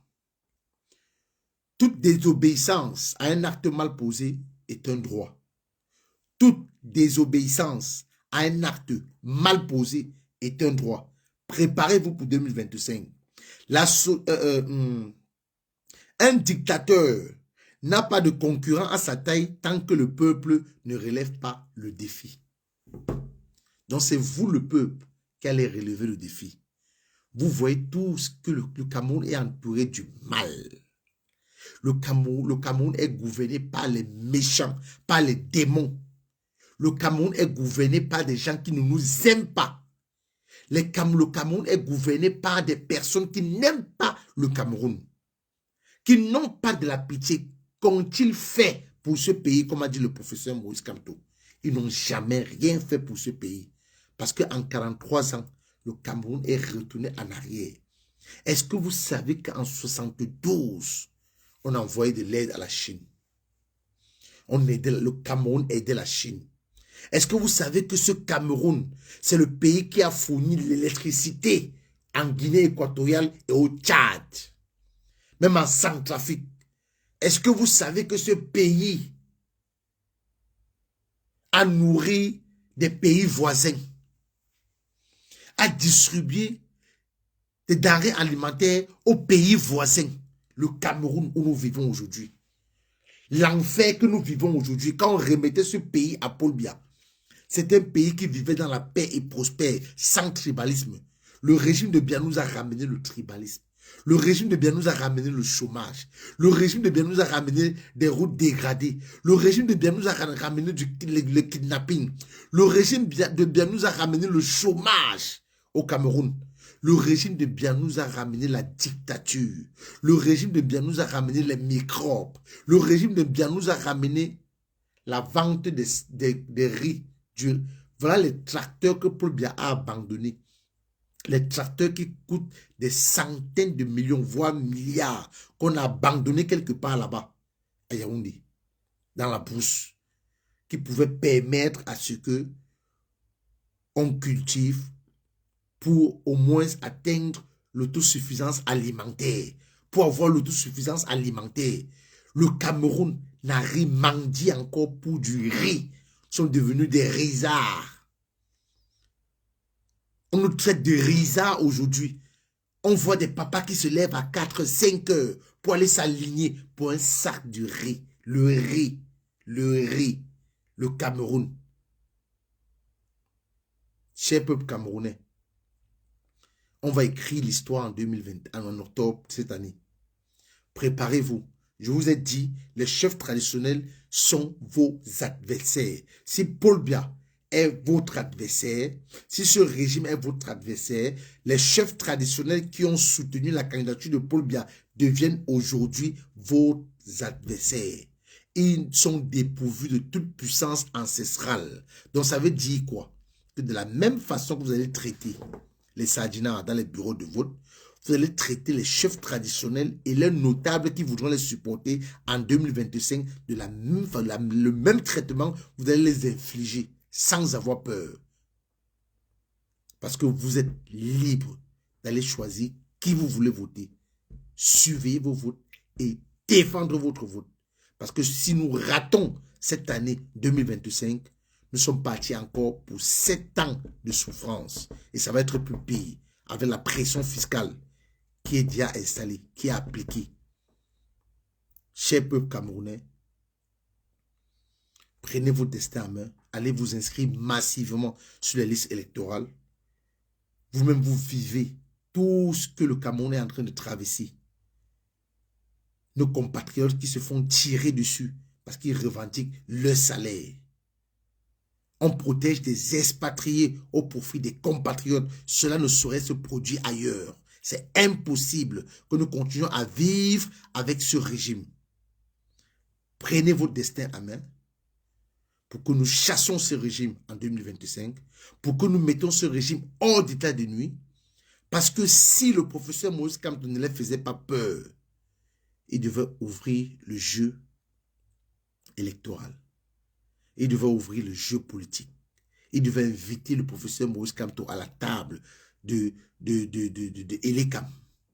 Il devait laisser Elekam libre. Il devait laisser la Cour constitutionnelle libre et indépendante. Donc ça veut dire que le professeur Moïse Kamto les fait peur. Ce qui s'est passé à Beitois, on n'avait jamais vu ça au Cameroun. Ça veut dire que les Camerounais, les jeunes ont faim. Les jeunes ont la rage. Les jeunes sont comme des lions affamés. Ils ne vont reculer devant rien. Allez vous inscrire massivement sur les listes électorales. Et j'allais oublier, j'ai un message très important. N'oubliez pas que l'article de la loi, l'article 70, je vais vous lire ça. Je vais vous lire ça, c'est important. Il faut que je vous le lise. L'article 70 de la loi électorale dit ceci. Écoutez bien, parce qu'il ne faut pas qu'on tombe dans le piège d'Elekam. L'article 70 de la loi électorale dit ceci. L'article 70, alinéa 1, la loi numéro 2012-001 du 19 avril 2012 portant code électoral. L'article 70 de la loi, à l'article 1, les listes électorales sont établies et tenues au niveau de chaque commune. Une liste électorale est également établie pour chaque bureau de vote. Les listes électorales sont établies par ordre alphabétique. Il est délivré à chaque électeur nouvellement inscrit un récépissé portant la date, le lieu et le numéro d'inscription. Le récépissé visé à l'alinéa 3 ci-dessus sert exclusivement aux réclamations relatives aux opérations d'inscription sur les listes électorales. Il ne peut en aucun cas remplacer la carte d'électeur. Écoutez bien, il ne faut pas qu'on nous dise que Elekam nous mente, qu'on peut voter avec le récépissé et le jour J, on vous dit non. Qu'il n'y a pas une loi qui dispose que vous pouvez voter avec le récépissé. Écoutez bien, l'article 70 de la loi électorale, alinéa 3 et 4, Je vais lire l'alinéa 3 et 4. Écoutez très bien. L'article 70 de la loi électorale, alinéa 3 et 4. Il est délivré à chaque électeur nouvellement inscrit un récépissé portant la date, le lieu et le numéro d'inscription. Le récépissé visé à l'alinéa 3 ci-dessus sert exclusivement aux réclamations relatives aux opérations d'inscription sur les listes électorales. Il ne peut en aucun cas remplacer la carte d'électeur. Donc ça veut dire, ce récépissé nous sert seulement à aller dire que mon nom que vous avez écrit avec un seul S, c'est 2 S. Mon nom que vous avez écrit avec un seul L, mon nom n'apparaît pas. Au lieu de Fabrice, c'est Fabri. Au lieu de Christelle avec 2 L, E, c'est Christelle avec un seul L. Ça ne sert qu'à ça. On ne vote pas avec le récépissé. L'article de loi 103, l'article 103 du code électoral. Je vais vous lire cela. L'article 103 du code électoral. À son entrée dans le bureau de vote, l'électeur doit présenter sa carte électorale. On ne dit pas le récépissé. L'électeur doit présenter sa carte électorale.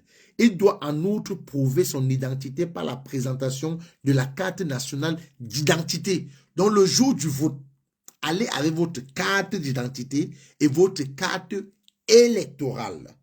La commission locale peut autoriser à voter tout électeur inscrit dans ce bureau qui se trouverait pour une autre cause quelconque, empêché de présenter sa carte électorale. Elle doit au préalable s'assurer de son identité telle que prévue à l'alinéa 1 ci-dessus. C'était cette information que je voulais passer et elle est très importante. Je vous dis merci, merci de m'avoir accompagné pendant ce direct. Bonne nuit à tous et on se revoit certainement le week-end pour notre direct.